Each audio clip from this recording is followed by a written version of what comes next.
Fear is for the unknown. Fear is for the unseen. But when you know what's out there, it becomes all too real. And fear becomes terror.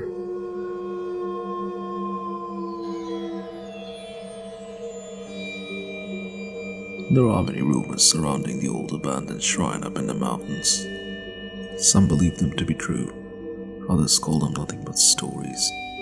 But whether or not they believe in the old tales, few dare to wander into the mountains when the woods are shrouded in a desolate coat of winter. When the fallen leaves lie deep beneath the snow, it becomes an otherworldly place, tranquil yet frightening. And there is indeed much to fear, for what lies out there is neither man nor beast, and it brings with it an icy grave.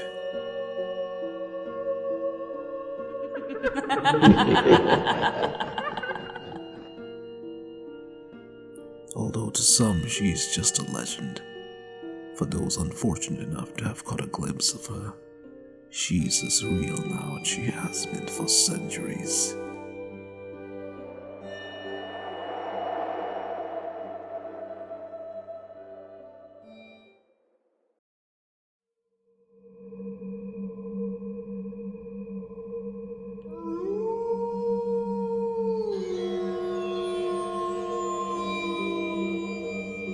This happened a long time ago. I was only a child, but I remember everything quite clearly. And there are things you just don't forget. Every so often we'd visit my uncle's house up north. They lived in a small town in Hokkaido. I have a cousin there who's about my age. We got along well and we'd play together whenever I'm there. From here on, let's call her Saki. It was a cold December.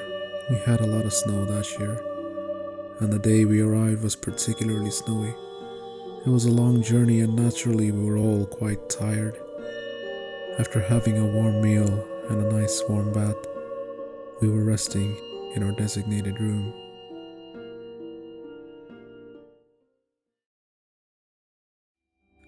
The time was around 10 p.m. and I was already fast asleep. I woke up to my uncle's voice. Has anyone seen Saki? We can't seem to find her anywhere. My uncle is not the type of person who would inconvenience you at that hour unless he absolutely had to. So even though I was barely awake, I knew that the situation was quite serious.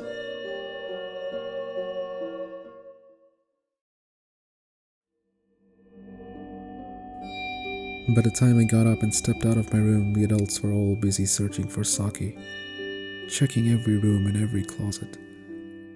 To give you a picture of the house, it's a Japanese-styled house with several large rooms and a small garden. So if Saki was inside, they would have found her by now. Could she be outside? I asked. My uncle responded, That's all but confirmed at this point. The entrance door was opened when I found it. We already checked the garden and asked the neighbors. There's no sign of her anywhere. My aunt started to have a panic attack as my mom tried to calm her down.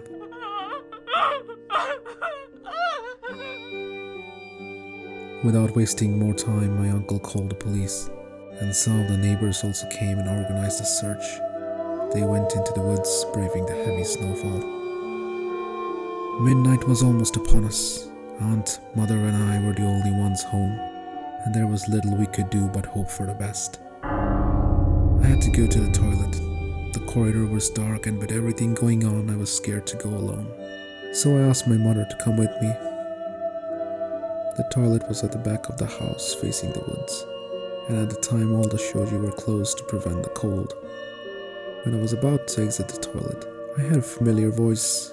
When I listened carefully, it sounded a lot like Saki. Then I thought to myself, that can't be possible. It must be the wind. Then the voice got louder. Aki? Aki? I quickly opened the shoji, being almost certain that it was Saki, but I couldn't see anyone there. But the voice got even louder. It's me, Aki. Come over here. Let's play hide and seek. I found a good hiding spot. They'll never find us. Come over here. Squeak. My mother was standing right outside the door, so I thought for sure that she must have heard her too. But oddly enough, she heard nothing.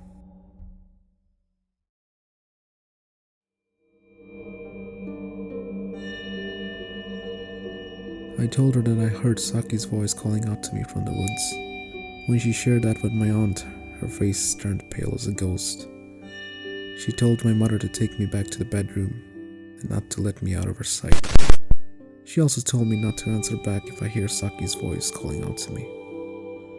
At the time, I couldn't really figure out what was going on. I fell asleep shortly after my mother took me to her room.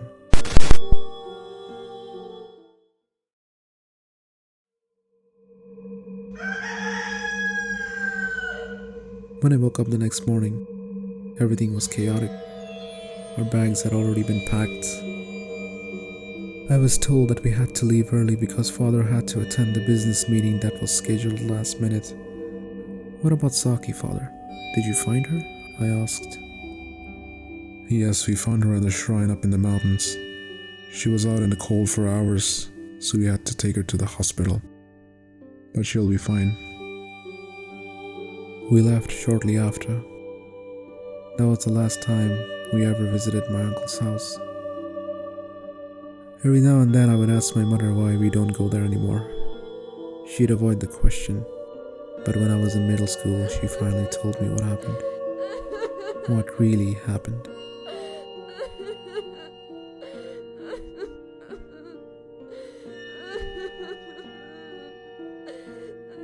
Miss, are you okay?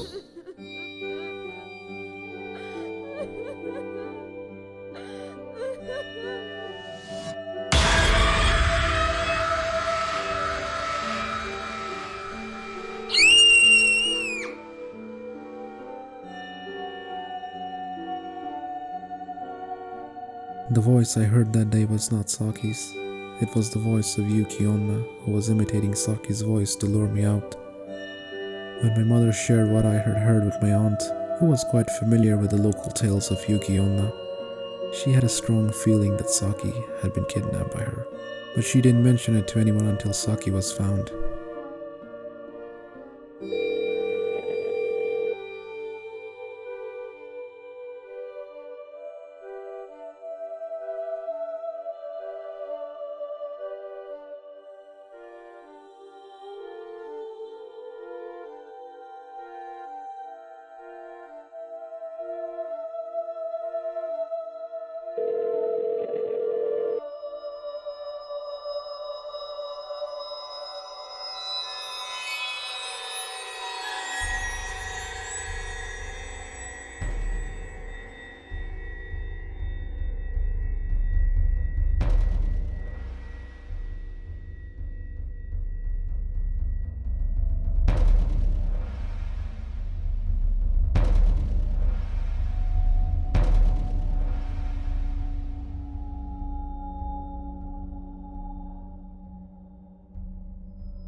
Just great. I'm late.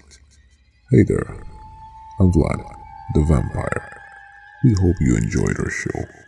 It wasn't easy catching Yuki's shenanigans on tape. Well, if you do find delight in a bit of fright, why don't you consider subscribing? I'm sure you'll be totally sucked in. Okay, enough of the vampire jokes. Thanks for spending the night with us. Check your necks on the way out.